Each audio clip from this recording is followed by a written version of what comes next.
E aí, pessoal, tudo bem? Estamos batendo todos os recordes de produtividade hoje. Acho que nunca teve tanto vídeo assim num dia só no canal. Esse vídeo está sendo patrocinado pelo Cristiano e é um vídeo que deveria existir há muito tempo, muito tempo. Toda vez que eu me deparo com a necessidade de uma determinada explicação, eu falo por que é que esse vídeo não consta no meu canal ainda, para eu simplesmente poder referenciá-lo. Então hoje nós vamos falar sobre verbos irregulares, uma breve história sobre verbos irregulares. Eu vim aqui no melhor dicionário do mundo, que é o Google Imagens, e eu coloquei listas de verbos regulares aqui, e aí saiu para todos os gostos. Então você tem umas maiores, que são mais completas, você tem umas menores, que são com os verbos mais recorrentes, aqueles mais usados, e você pode escolher qualquer uma que você queira, Para você entender o que é um verbo regular, vamos ver se a gente consegue aumentar isso, não dá. Para você entender o que é um verbo regular, você primeiro precisa entender, para você entender o que é um verbo irregular, que ele funciona de maneira diferente, você primeiro precisa entender o que é um verbo regular, que é aquele que funciona de maneira natural. Como que um verbo funciona de maneira, entre aspas, natural no inglês? Ele ganha um ed no passado. Então, por exemplo, se I work, eu trabalho, se eu quero dizer eu trabalhei, eu falo I worked. E qualquer pessoa, se eu falar she works, no passado vai ser she worked. E olha que beleza, né? Então, walk é andar. Se eu quiser falar que eles andaram, they walked. E eu só preciso saber desse passado, eu só preciso saber do passado na afirmativa, porque na negativa e na hora de perguntar eu vou usar o didn't, mas isso não é tema para essa aula de hoje. Ó, estamos numa videoaula, que maravilha, que negócio tecnicológico. Eu sei que falei errado. Ok, então, já que você tem vários verbos, por exemplo, talk vira talked, qualquer verbo que você queira jogar para o passado, na afirmativa dele você vai colocar um ed, te dá aquela regra, te dá a noção daquilo que é regular. Logo, o que é uma lista de verbos irregulares? São os verbos que não vão para o passado com ed, Eles poderiam ir, mas não vão. Eles viram outra coisa. E o que eu gosto de conversar com os meus alunos é que essa lista ela deve te libertar e não te prender. O que eu quero... Nossa senhora, sou um coach de verdade. Quando eu digo que essa lista ela deve te libertar e não te prender, eu quero que você entenda essa lista não como uma coisa que vai limitar o seu aprendizado, mas é uma coisa que vai facilitar o seu aprendizado de verdade. A sua fala. Eu gosto de dizer que a lista de verbos irregulares é um excelente investimento a longo prazo. Por que ela é um bom investimento a longo prazo? Porque no começo vai ser uma desgraça você aprender. Sim, mas depois que você aprender, a sua vida vai ficar muito mais fácil. O que eu estou querendo dizer com isso? Depois que você aprender essa lista aqui, vai ser difícil aprender. Não vou negar. Se você estiver saindo do zero, isso daqui vai ser difícil aprender. Mas depois que você aprender, para sempre a sua vida ficará mais fácil. Por quê? Porque enquanto você tinha que ficar colocando verbos regulares no passado, estava fácil. Work, worked, talk, talked. Só que tem verbos que quando você coloca um ed nele, ele fica ruim de falar. Ele fica ruim de falar. Se você falar ruim, você tem que falar amendoim. É ruim, amendoim. Enfim, tanto faz. O importante é a outra pessoa lá entender. Basicamente aqui eu vou trabalhar com vocês só com a coluna da esquerda e a do meio. A coluna da esquerda é presente, a coluna do meio é passado. E o que você precisa perceber é que se esses verbos fossem regulares, todos eles seriam muito mais difíceis de falar do que da maneira como eles são de fato, sendo irregulares. Vou explicar de novo. Por exemplo, o que é mais fácil? Falar I breaked, eu colocar um ed nesse break aqui, ou falar I broke? O que é mais fácil? Eu falar, por exemplo, I take it, cadê o take aqui? Meu Deus, eu não sei achar as coisas em ordem alfabética. O que é mais fácil? É eu falar I take it, ou eu falar I took? Então imagina que você pega o verbo say, aqui teria que ser say it, e nada de errado contra o say it, mas é mais fácil eu falar sad, que parece triste. É mais fácil falar sad do que falar sayed. É mais fácil falar run do que runned. É mais fácil falar rose do que rised. É mais fácil falar read do que readed. Esquece isso daqui porque deixa. Mas assim, é mais fácil falar paid do que paid. Dá na mesma. Ok, tem coisas que eu entendo que não muda tanto assim. E esse daqui, por que é irregular se não muda? Porque se fosse irregular mudaria, levaria um ed. Então aqui cut ficaria cutted. Ficaria cutted aqui. E o que é mais fácil? É falar cutted ou simplesmente cut? O que é mais fácil? É falar costed, cadê? É falar costed ou simplesmente cost? Pensa no verbo get, que desgraça seria se ele fosse um verbo regular. Então, antes de você ficar puto de ter que aprender tanta coisa diferente assim. Imagina que você já fosse fluente e eu te forçasse pro resto da vida a nunca mais poder falar got, porque a maneira certa é get it. O que é mais fácil? É falar I get it ou falar I got? I got. Então entenda essa lista aqui como um investimento a longo prazo que vai facilitar a sua fala pro resto da vida e vai te fazer levar menos tempo para falar as coisas no passado. E esse é o primeiro ponto. Deixa eu ver quanto tempo eu tenho aqui, que nós ainda temos a aula da Caterine. Eu tenho 8 minutos. Tá, eu vou me controlar. Perceba.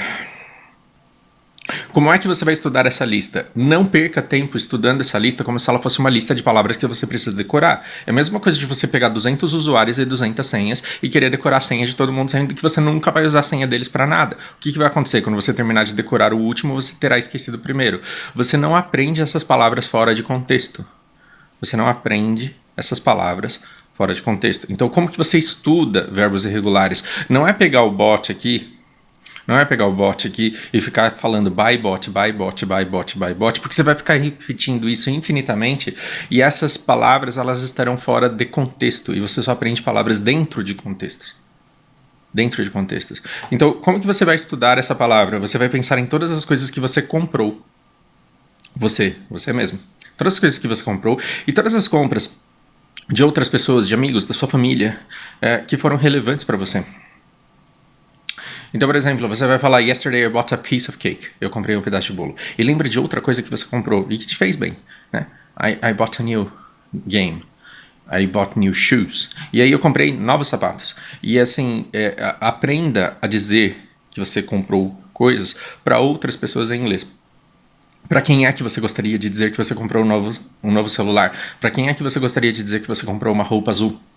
Né? Pensa naquela pessoa, você é menina, apaixonada, irrecuperável, pensa naquele crush que você tem, imagina assim a coisa que ele mais gosta, a coisa que você compraria com gosto e daria pra ele. Eu sei que você não tem coragem, que você não vai fazer isso, mas se imagina falando I bought this for you. Quando você fala assim I bought this for you, o que você fez? Você pegou o buy e jogou no passado, e aí você associa com a ideia de ter comprado ontem ou comprado a semana passada, e imagina essa interação. Ou então vai lá e compra um chocolate pro cara e fala I bought this for you. Entende que mesmo que você não tenha grana para comprar nada, você pode se colocar nessa situação e fazer uma programação neurolinguística aqui, ou na época da minha avó, um papo de louco de falar sozinho. Você pode muito bem fazer isso, né? Então, como que você aprende que o passado de send é sent? Como que você aprende que o passado de send é sent? Você vai ficar repetindo isso daqui, send. Não. Você vai falar I sent you an email, I sent you a message, I sent you a picture. Pensa numa situação traumática da sua vida. I sent nudes to my ex-boyfriend. E que bosta. E se lascou. E assim, por que você tem tanto problema na vida assim? Because I sent them. Então, porque eu enviei. E associa a palavra sent diretamente a algum conceito já no passado. Já no passado. Você não precisa ficar passando pelo presente para ir para o passado. Vai acontecer umas coisas bizarras de você saber o passado do verbo e não saber o presente dele? Vai. Qual o problema disso? Nenhum. Significa que você tem que aprender uma outra palavra no presente. No presente. Mas o que eu quero dizer é que o aprendizado do passado, ele não depende do presente e você não tem que aprender parezinhos de palavras porque isso não vai te levar a lugar nenhum. Ele não vai te levar a lugar nenhum. Então, como que você estuda que o passado de si é só? Como que você estuda que o passado de si é só? Você vai pensar em tudo que você viu e que você quer contar para alguém que você viu. I saw you at the mall. I saw you in the mall. Aí fica para outro dia essas preposições, né? I saw the movie. I saw her. E aí quando você começa a dizer I saw, esse só ele vai começar a se vincular ao conceito de ver no passado, de forma que você não precise ficar repetindo se só. Não tem aquela coisa de quando você está estudando espanhol e aí para chegar na quinta-feira você tem que passar por todos os outros dias, lunes, martes, não tem esse negócio? Que para você chegar no 6 em inglês você tem que contar os 5 primeiros. 1, 2, 3, 4, é 6. Não precisa disso. Aliás, não que você não possa, mas isso é uma coisa que pode ser evitada. Se você quiser, no começo você pode até passar por esse processo. Qual que é o passado de si? É só, então eu faço a frase. Mas o ideal é que você tenha construído orações, frases o suficientes com o verbo já no passado para que essa palavra já represente a ideia já no passado, sem você ter que passar pelo presente. Entendeu? Mais ou menos a ideia da coisa. Então, se você perguntar para os alunos que já são fluentes hoje, se eles trocariam esses verbos irregulares pelo verbo no presente com ed, eu duvido que alguém quisesse trocar. Por exemplo, ao invés de falar met, eu duvido que alguém preferiria dizer I meted her yesterday. Parece que eu taquei um bife nela. Entende? Então, encare isso como um investimento a longo prazo. Só tô falando dessas duas colunas, mas essa última é a mesma coisa. E aí ela vem em momentos posteriores. Ok? Então pense, o que é mais fácil dizer I think it about you, ou I thought about you? É mais fácil. E como que você aprende que thought é o passado de think? Não aprende. Não aprende a associar com o think. Pense em tudo que você achava. Você, rapaz, chega pra menina lá e fala I'm sorry, I thought you were single. Eu achei que você era solteira, me desculpa. Entende? Quantas coisas você gostaria de dizer no passado? Já começa a treinar nela. Você não precisa decorar essa lista. Essa lista ela só deve servir como um guia como um apoio, como um lugar que você deve consultar caso você queira se certificar. Qual é a forma certa, correta de dizer isso? Você vai aprender muito mais criando suas próprias orações, descrevendo seu próprio passado ou o passado de outras pessoas do que lendo essa tabela. Pare de ficar lendo essa tabela.